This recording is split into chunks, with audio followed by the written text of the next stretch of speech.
Many view food intake as a biological process by humans. In order to provide his body with what it needs, to ensure the carrying out of his life activities. But that was not the case.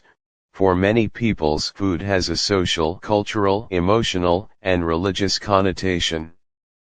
Before it is just a physical need to be satisfied, so much so that it is difficult to separate human history from the history of food in general.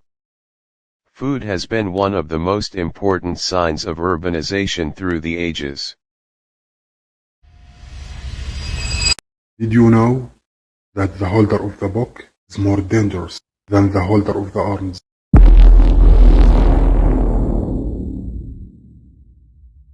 The idea of cooking food remains one of the greatest human innovations throughout history. He is the only creature that cooks food. As for the rest of the living, it is eaten raw.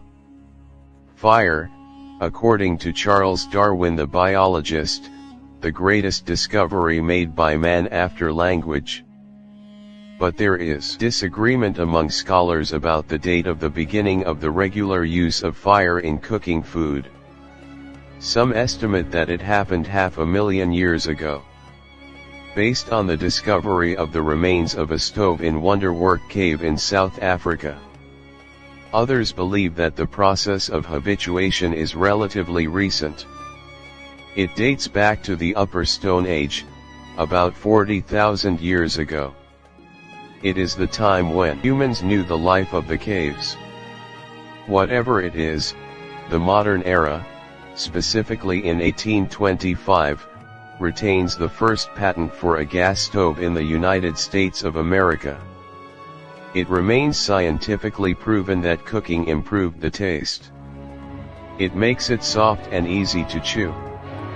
Cooked food reduces the cost of digestion, while you prepare your meal, and you eat it in about half an hour. There are organisms that share the same genetic traits with us. Most of the day is spent chewing. If a person were to be like her, he would not find time to work from the beginning.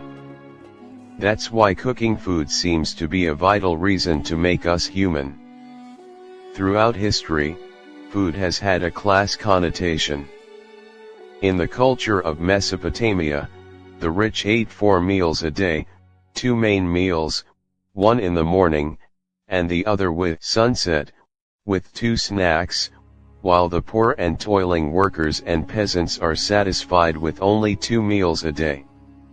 The Romans were satisfied with only 3 meals. Breakfast is usually the leftovers from yesterday's dinner. And a quick lunch to keep people busy with their work. And a sumptuous dinner is held in lavish night parties. The setting of the tables was suggestive, where silver, gold, and bronze utensils are brought to the rich, while the tables of the poor are limited to wood and pottery utensils, which is dispensed with to eat in group plates. Kathy Kaufman in his book Cooking in Ancient Civilizations talks in great detail about the lunch culture, or what he calls culinary literature among many ancient peoples Egypt, Iraq, Romans and Greece that had a qualitative contribution to the evolutionary path of food. Chinese culinary craft. She gained a prominent social position after the poet and philosopher.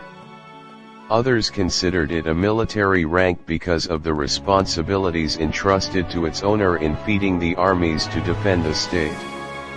Although the occupation has historically been associated with the female, with the exception of a few societies in which men were famous for their cooking, like the Todas and the Marquians. This historical division of roles, assigning the task of hunting to the man, and cooking to women, according to Richard Wrangham, the British scientist writer. He is the author of the book The Fire Flame. The role of cooking in human evolution. Some feminist movements starting in the 70s of the last century did not like it. What prompted them to organize propaganda campaigns that refused to associate women with cooking, and cram it into the kitchen? Thus, these movements provide a free service to the companies of the canned instant food industries, originally intended for soldiers in war. There is a positive relationship between work and the food industry and fast food. Thus these movements disavow the nobility conferred on this function, since the beginning of the Battle of Enlightenment in Europe. The table had rituals among various European peoples. As an essential ingredient in refining the spirit of collective living in any country, nationalism that is unable to develop food diversity, and creativity in organizing her eating table, and impose its distinction on something, it reflects the intellectual rigidity of its members. This competition has led to many countries registering property rights to a type of food in their name. Pastries have become synonymous with Italy. While cheese became France's share, the rituals of making and preparing tea were the preserve of Asians. Looks like the food industry has hijacked our kitchens today. It necessarily hijacks our tastes, hormones and biochemistry in our bodies. And the next remains worse. According to the predictions of nutrition experts interested in the future of food in the world, manufacturing and production systems are likely to vary, even the types of foods we routinely eat today. Likely to disappear, it is replaced by other alternatives. This is in adaptation to the conditions that the world will go through, including changes in climate and technological developments, and the accompanying increase in population, and the difference in lifestyle due to various factors. Enough so, do not forget to subscribe to the channel, and give us admiration. See you soon.